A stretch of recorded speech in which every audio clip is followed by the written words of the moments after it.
খোৱা বস্তুখিনি হজম কৰি পিনে বাকী বডিক বিলাই দিয়াৰ কামটো কোনে কৰে? লিভাৰে কৰে।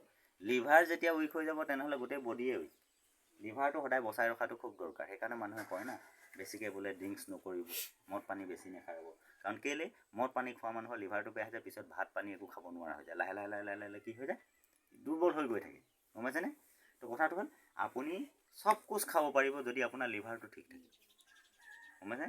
তো এই লিভাৰটো ষ্ট্ৰং কৰি ৰখাত ই কাম কৰে লিভ থেৰাপি। ঠিক আছে, লিভৰ কেয়াৰ। নেক্সট আছে ফিমো কেয়াৰ। এই ছাৰে এটা কথা কৈছিলে, মহিলাসকলৰ কিছুমান কি হৈছে মাহেকীয়া প্ৰব্লেম থাকে, পেটৰ বিষ থাকে, হয়নে নহয়? বা সময়মতে নহয়। বহুত এনেকুৱা আছে কি সৰু ছোৱালী বিয়া হৈছেহে, বিয়া হৈ গ'ল, আজি 5 বছৰ 6 বছৰলৈকে সন্তান নাই, টিউব কিছুমান ব্লকেজ হৈ থাকে, হয়নে নহয়? সন্তানৰ সন্মুখীন হোৱা নাই। তো সেইখিনি ক্ষেত্ৰত এই ফিমো কেয়াৰে কাম কৰে। গম পাইছেনে? সেই যিখিনি ব্লকেজ হৈ থাকে, যাৰ সৰু ব্লকেজৰ কাৰণেই ধৰক সন্তানৰ মুখ নেদেখে, সেইখিনি ক্ষেত্ৰত এই সাংঘাতিক ধৰণে কাম কৰে লিভৰ কেয়াৰ। খালি অকলে খালে নহ'ব, এই কম্বিনেশ্যনত ইয়াৰ লগত আৰু 2-এটা প্ৰডাক্ট ইয়াত এড কৰি পিনে খাবলগীয়া হয়। ঠিক আছে, মই জাষ্ট প্ৰত্যেকটো প্ৰডাক্টত মই বস্তুখিনিহে কৈ দিছোঁ। এইটো হৈছে কফ অইল, কাহৰ কাৰণে। ঠিক আছে, মোৰ এতিয়া কাহ ধৰি আছে, মই কণ্টিনিউ খাই আছোঁ।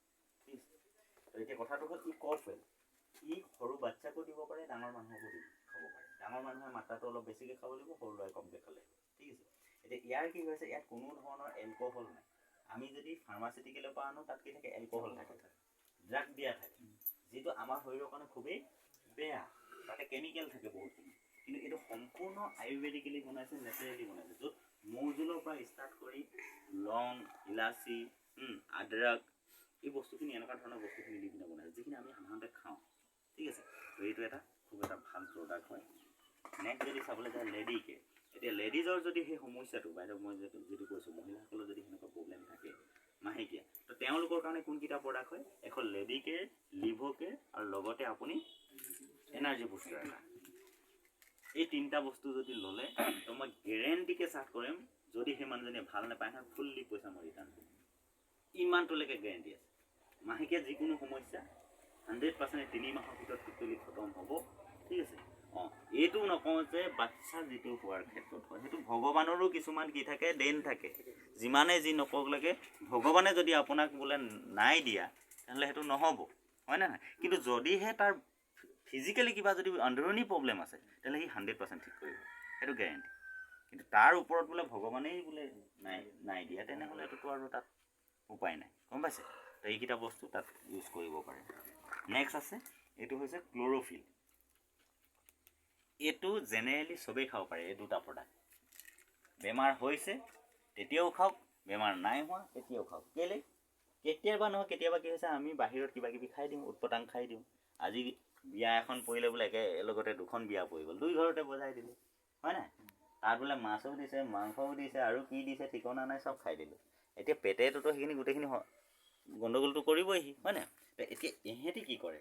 ই সাংঘাতিক ধৰণে ডিটক্স কৰিব পাৰে আপোনাৰ লেতেৰাক। কেঞ্চাৰৰ বীজাণু পৰ্যন্ত ই কিউৰ কৰিব পাৰে।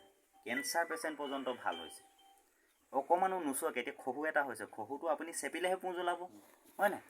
ই গেৰেণ্টি আছে, আপুনি সি একো চেপিব নালাগে, ইয়াক খাই থাকক আপুনি, সি অট'মেটিকেলি চব বাহিৰ কৰি দিব, একো নোচোৱাত টোটেলি বাহিৰ কৰি পঠিয়াব লেতেৰা। তো তেনেকুৱা পেচেণ্ট অলৰেডি আমাৰ লগত আছে, অলৰেডি সুস্থ হৈ আছে। ফটো চটো দেখাব, তেওঁলোকে আছে তেওঁলোকৰ ওচৰত। ঠিক আছে, তো এইটোৱে সাংঘাতিক ধৰণে ডিটক্স কৰে বডি। আপোনাৰ গেছৰ প্ৰব্লেম দূৰ কৰিব, লিভাৰৰ ফাংচনখিনি ঠিক কৰিব, তেজৰ ফাংচনটো ঠিক কৰিব, ক্লিন কৰাৰ ক্ষেত্ৰত কাম কৰিব, কিডনি পিউৰিফাই কৰিব। অভাৰত যদি ক'বলৈ যাওঁ, ই কি হৈছে? ই এটা ক্লিনাৰ হয়, আপোনাৰ বডিটোক ক্লিন কৰিব। মানে কি কৰিব? ছাৰ্ভিচিং কৰিব। যেনেকৈ গাড়ী ছাৰ্ভিচিং কৰোঁ ন, আপোনাৰ গোটেই বডিটো ছাৰ্ভিচিং কৰি ৰখাত কাম কৰিব। এজন মানুহে যদি অকল এইটোও ৰাতিপুৱা খাই থাকে, ডেইলি ৰাতিপুৱা শুই উঠি খালী পেটত যদি ডেইলি খায় নহয়, বেছি নহয়, অনলি 5 গ্ৰাম, কিমান হ'ব? ইমানটো পাউডাৰ কুহুমীয়া গৰম পানীৰ লগত গুলি খাব লাগে। ডেইলি খাওক, মই গেৰেণ্টি দিছোঁ তেওঁৰ বহুত বেমাৰ খতম কৰি পেলাব। বুজিছেনে? এইটো এটা বহুত সুন্দৰ প্ৰডাক্ট হয়। নেক্সট যদি চাবলৈ যায়, লেডি কেয়াৰটো মই দেখাইছিলোঁ, হয় নাই? চব প্ৰডাক্ট বাৰু ইয়াতে নাই, যিকেইটা আছে ৱেলকাম গেটো দেখালোঁ।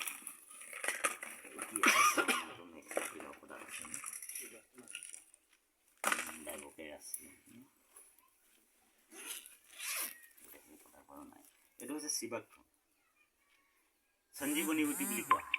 ৰামায়ণত কোৱা হৈছে, ৰামায়ণৰ গ্ৰন্থত, যিটো লক্ষ্মণ যেতিয়া মৰি গৈছিলে, কাঁড় লাগি গৈছিলে নহয়, তেতিয়া হনুমানে গোটেই পাহাৰটো উঠাই লৈ আহিছিলে। কাৰ কাৰণে? এই ফলটোৰ কাৰণে, যিটো সঞ্জীৱনী গুটি বুলি কোৱা। আৰু এই ফলটোৰ মেইন কামটো কি? ই কি কৰে আমাৰ বডিত? ইয়াত সবচাই হাই মাত্ৰাত এণ্টি অক্সিডেণ্ট আছে। এতিয়া যে কৰোণাত মেক্সিমাম মানুহ মৰিলে, কি কাৰণে মৰিলে?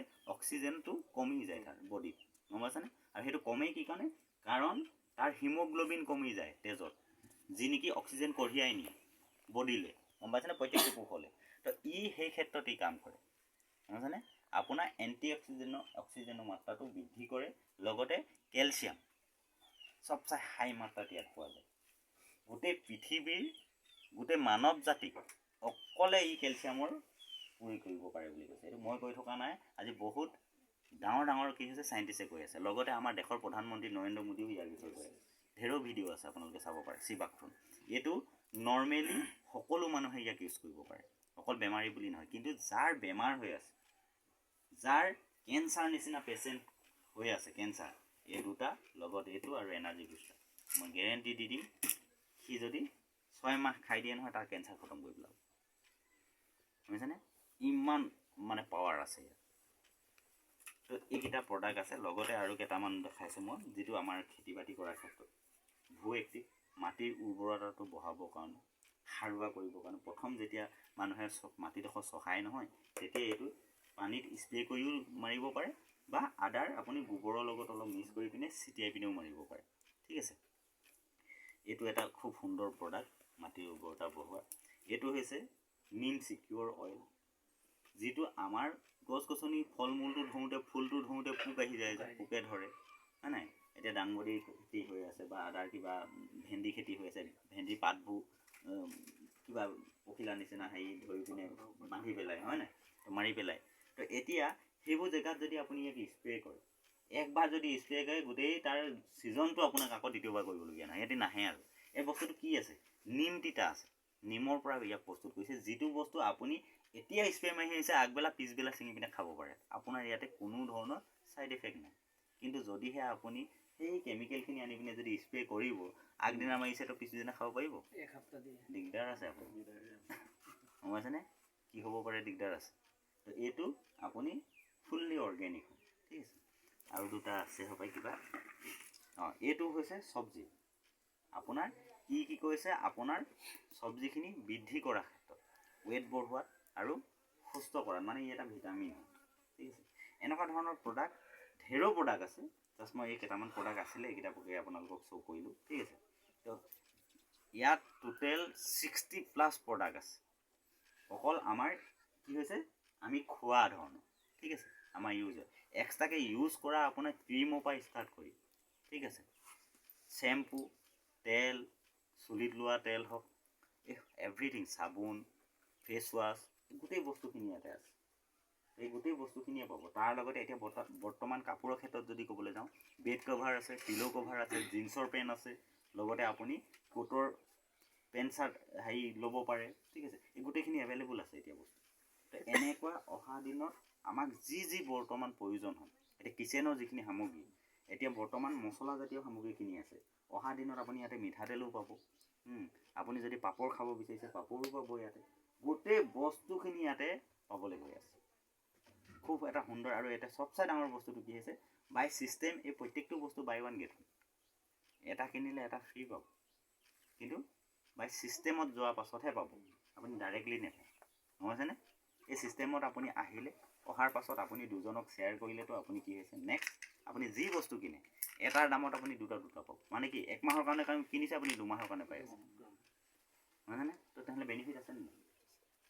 আপুনি যদি কাৰোবাক চেল কৰে একেখিনি বস্তু, আপুনি কি হৈ আছে, কিনিছেতো 500 টকাত, পাই আছে আপুনি 1200 টকা। কেনেকৈ? কাৰণ দুটা পাই আছে। 500 টকাটো যদি DP হয়, MRP ইয়াৰ 600 টকা আছে, আপুনি 600 টকাকৈ যদি বিকিছে, তেনেহ'লে আপুনি 500 টকা দি পিনে 1200 টকা কমাই আছে, মানে কি 700 টকা বেনিফিট, হয়নে?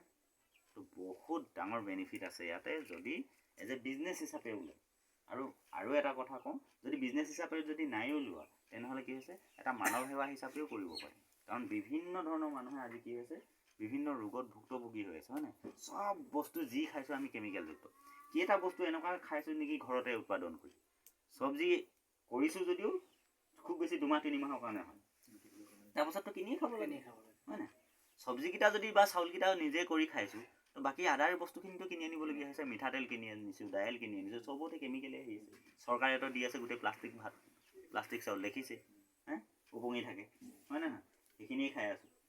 তো কথাটো সেইটোৱেই যে আমি সুস্থ হৈ জীয়াই থাকিবলৈ হ'লে আমি নিজৰ শৰীৰটো, প্ৰথম কথা হ'ল এই পৃথিৱীখনত চবচে মূল্যৱান যদি বস্তু এটা আছে সেইটোৱে হৈছে নিজৰ শৰীৰটো। তাৰ বাদে ইয়াত একো মূল্যৱান, কাৰণ এই পৃথিৱীখনত আপুনি জীয়াই থাকিবলৈ হ'লে, এই পৃথিৱীখনত শান্তিৰে থাকিবলৈ হ'লে শৰীৰটো সুস্থ থাকিব লাগিব, তেতিয়াহে আপুনি শান্তিৰে থাকিব পাৰিব, হয় নহয়? বাকী চব বস্তু ইয়াতেই খতম হ'ব। তো সেইটো কাৰণে নিজৰ স্বাস্থ্যটো সদায় সুস্থ কৰি ৰখাটো দৰকাৰ। এইখিনিয়ে হৈছে গোটেই ছিষ্টেমটো। অহা দিনত আৰু বহুত কোচ আহিবলৈ